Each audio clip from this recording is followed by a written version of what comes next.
You're watching Outnumbered on a fine Tuesday. I'm Harris Faulkner. Here today, Melissa Francis, Republican strategist and senior fellow for the Independent Women's Voice, the very independent Lisa Boothe, syndicated radio talk show host, and a Fox News contributor and opinioner.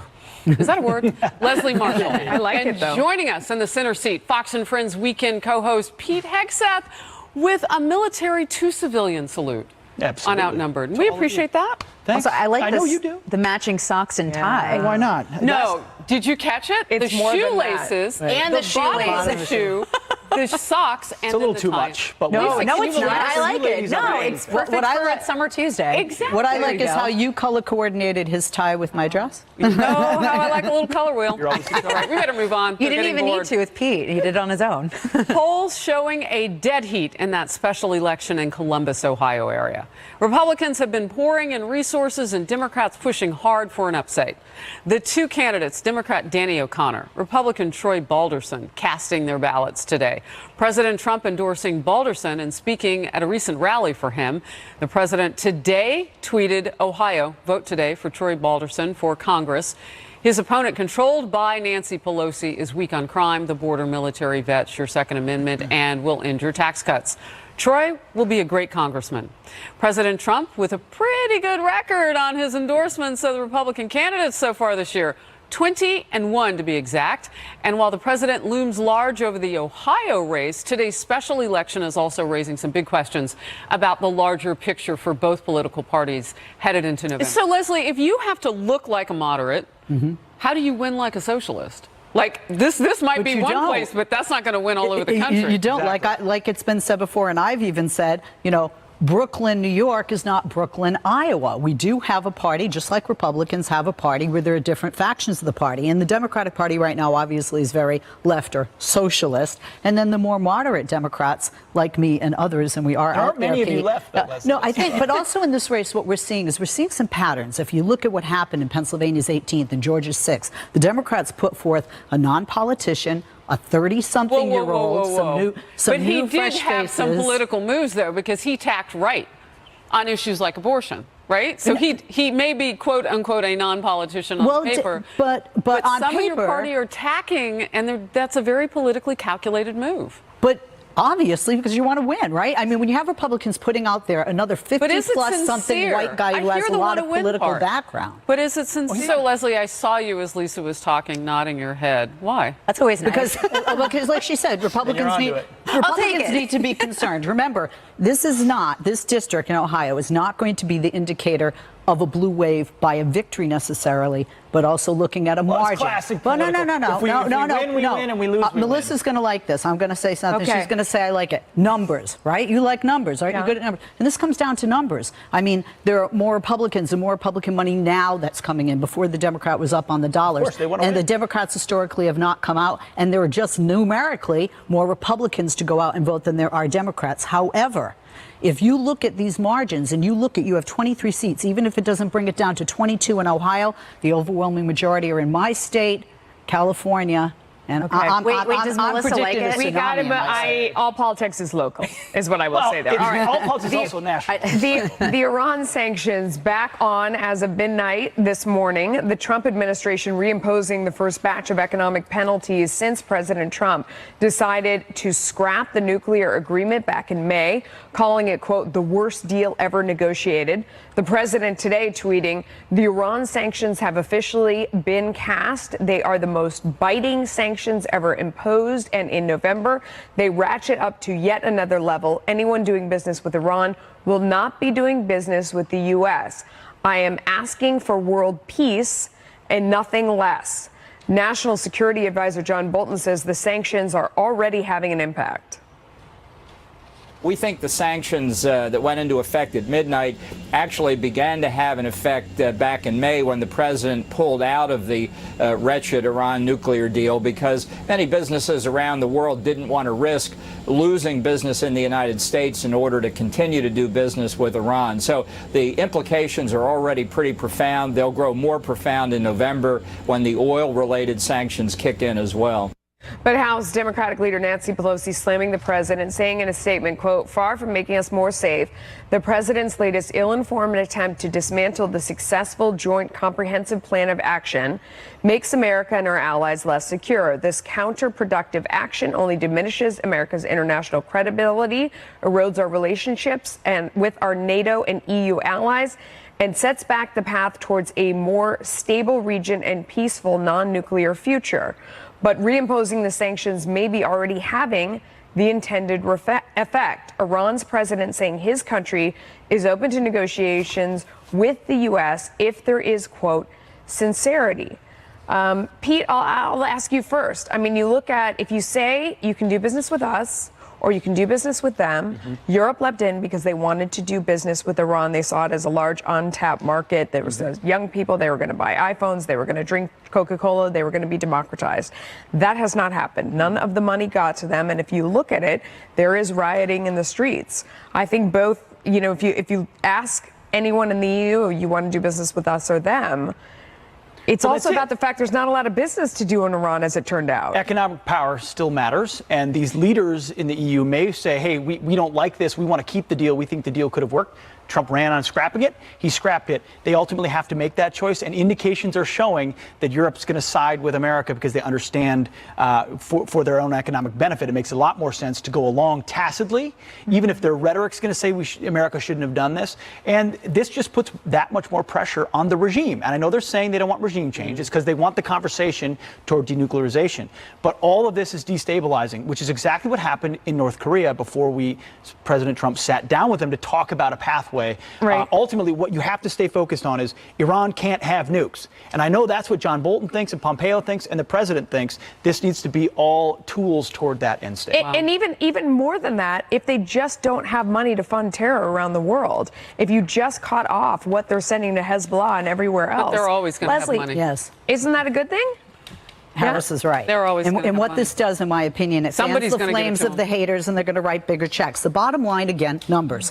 When you look at Iran, Iran has an incredible different type of demographic than most countries. They also have a different type of regime. Rouhani's very moderate. And he's very moderate he's very moderate compared to those that oppose him, Pete. Not and what could take his place and what could replace him in the future? Him just don't want a theocratic regime that's crushing them economically.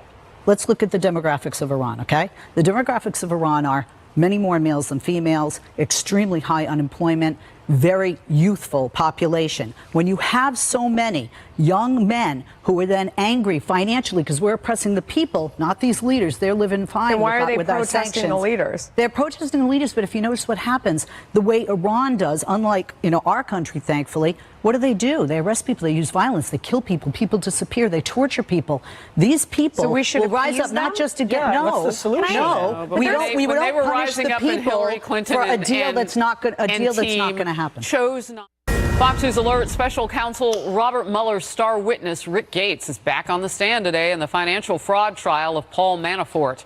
Yesterday, Gates calmly described to jurors how he and Manafort committed crimes together, concealing more than a dozen foreign bank accounts from the IRS and falsifying bank loan documents. He also confessed to embezzling hundreds of thousands of dollars from Manafort by filing false expense reports. Gates is expected to soon face cross-examination by Paul Manafort's defense attorneys, who are keen on damaging his credibility. All of this having, right now, so far, nothing to do with the president. Paul Manafort. A lot of information by Rick Gates. What do you make? Trump. So, Leslie, unless there's a link, that's what we need to see. Well, we don't do we yet. know enough about, because I think we don't, about how hard the FBI might have tried to let the Trump campaign know that they were looking at Paul Manafort for years and years and years? It's not like the authorities didn't already have this on the landscape, right? The authorities, so it would come from them. Well, we know that the president was briefed before he became president after the election. And Pete, I want to say something. I want to say something to your point.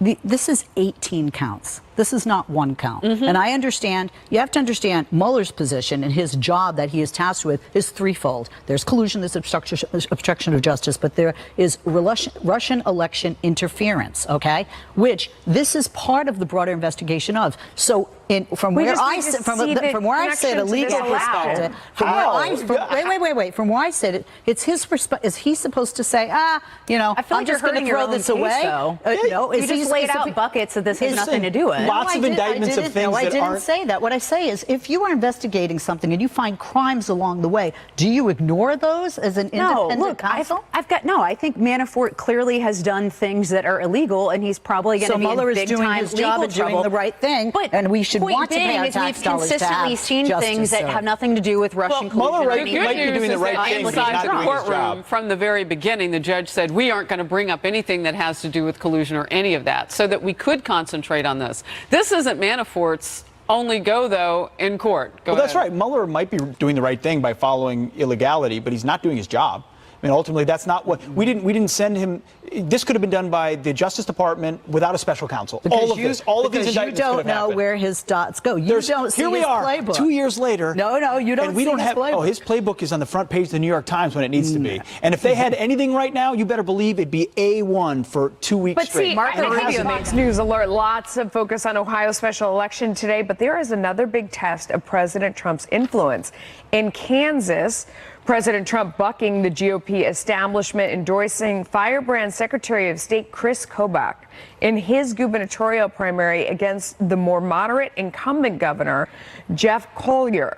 Kobach is known for his tough stance on immigration and support of voter ID laws. President Trump tweeting yesterday, Kris Kobach is a strong and early supporter of mine, is running for governor of the great state of Kansas. He is a fantastic guy who loves his state and our country. He will be a great governor and has my full and total endorsement. Strong on crime, border, and military. Vote Tuesday. But Republican leaders reportedly warned the president that Kobach is unpopular with the general electorate in Kansas and that if he becomes governor, it could energize Democrats in the state's congressional races. Kobach pushing back on that today. And we hear time and time again, go with the moderate, go with the moderate. Stop it. Yeah. Probably doesn't matter Honestly, I when would the ask you- president tweets you. It's good. Yeah, exactly. I mean, there was frustration in the past when presidents didn't get out there and didn't go and support and didn't spend their time working hard for these other candidates, given how much they had on their plate. Does it surprise you that the president is out there putting so much into it? No, because I think he's looking at numbers and he's hearing from his party. He knows what happens historically, even though this is not a typical president and presidency. But this is different because there is the possibility of a lot of seats and maybe one or both chambers being flipped. And he's out there. And I got to tell you, don't faint. I want Kobach to win. I want the president to have him win. He's more controversial than the incumbent. It makes it easier for a Democrat in the general. I think some Republicans would stay home. There's 3 alleged white supremacists that have worked for him, and everybody's like, what was up with this voter fraud commission that seemed to be kind of fraudulent itself? So I want him to win because I think it would be easier for a Democrat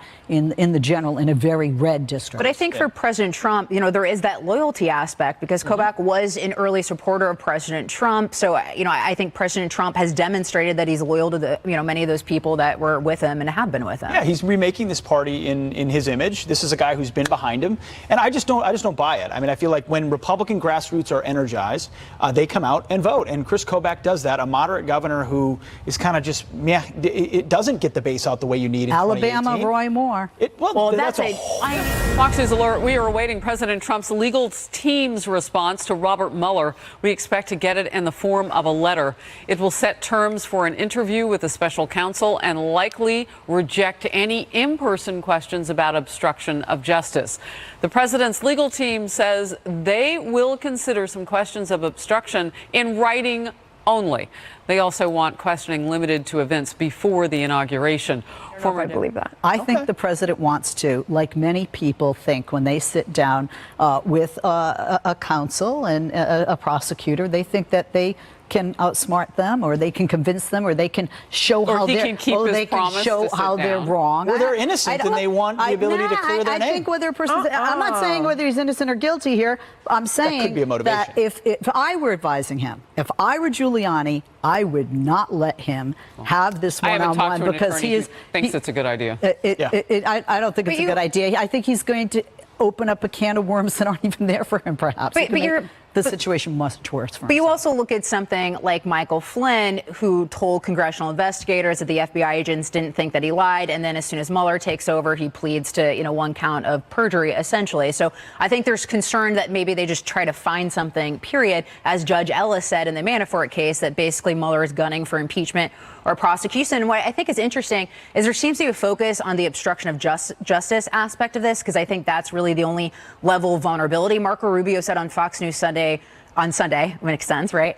That basically, if there's any evidence of collusion, it would have surfaced by now, right? And there was reports recently that Mueller was potentially looking at the tweets, which to me seems like they're kind of grasping at straws to try to find anything. We don't know what he has. And James Comey, that's what it seems to me. And then 2.5 And the ball years is moving on how is social sort of an media irrelevant plays a witness role at this point. anyway. I mean, we're inundated daily with how the ball is moving on social media. So, I mean, we don't know what he has. We don't know what he's looking for. I think it seems like he's I can't think of anything I've done, and I don't want to sit down with a special prosecutor. So that's all I can say. I agree. Who wants to do that? You and I rarely agree. High five from over here on that.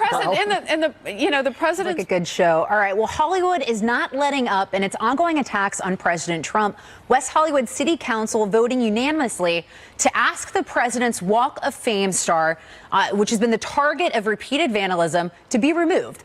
While the vote is largely just symbolic, the city's mayor says the president is not deserving of the honor, telling CNN the West Hollywood City Council did not pass the resolution because Donald Trump is a conservative or a Republican. Earning a star on the Hollywood Walk of Fame is an honor. When one belittles and attacks minorities, immigrants, Muslims, people with disabilities, or women, the honor no longer exists. Meantime, on the East Coast, longtime Trump nemesis Rosie O'Donnell leading a group of Broadway performers in a musical protest last night, right in front of the White House.